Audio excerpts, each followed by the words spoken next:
The role of women on the African continent in developing the economy also coming under the spotlight on day 2 of the Africa Free Continental Trade Business Forum. I'm going to bring into the session now the Regional Director from the United Nations Development Program, Ms. Ahunwa Eziakonwa, who joins us this afternoon to just let us in on her role here and also talk to us about the session that you just chaired. Welcome to South Africa. Welcome to the SABC. Thank you, Kat. You know, we're here, of course, in the mother city to talk about a very important initiative for this continent, which is the Africa Continental Free Trade Area, and bringing the business community to really understand the significance of this. And within that, we've just launched an initiative which we're calling her AfCFTA, that we recognize the significance of women being at the heart of this One Africa market.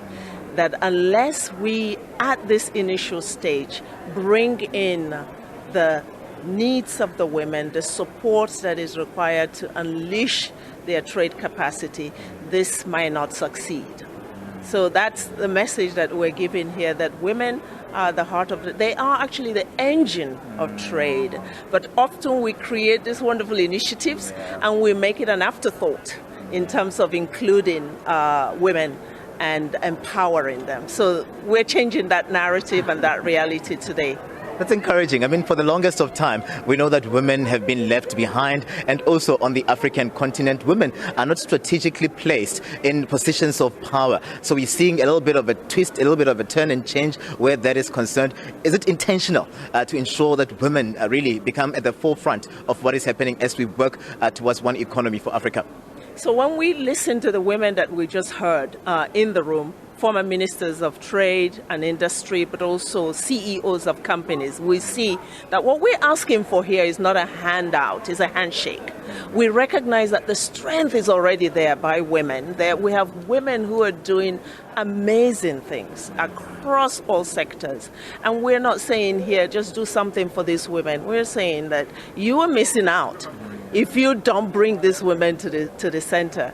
And we need to enable other women as well. I mean, it's a struggle for many women, but because they're up against so many biases. In the finance sector, for instance, if you're a woman, and worse still if you're young, it's difficult for you to actually gain the trust of finance institutions to support you with the capital that you need to grow your business.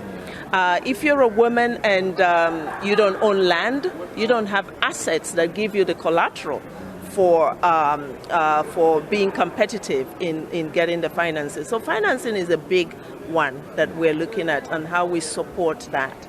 And what we agreed here is that we're going to create a platform that will supercharge export readiness of women in utilizing the Africa Continental Free Trade Area. Because if we make women winners of this One Africa market, then Africa wins and the world actually wins. That's encouraging. Thank you very much for joining us on the SABC. That's Ms. Ahunwa Eziakonwa coming through from the United Nations Development Program as the Regional Director for Africa, just forming part of that high-level delegation that's set looking at positioning women in strategic positions of power, really for the economy to also move. Katlego Logodi, SABC News, Cape Town.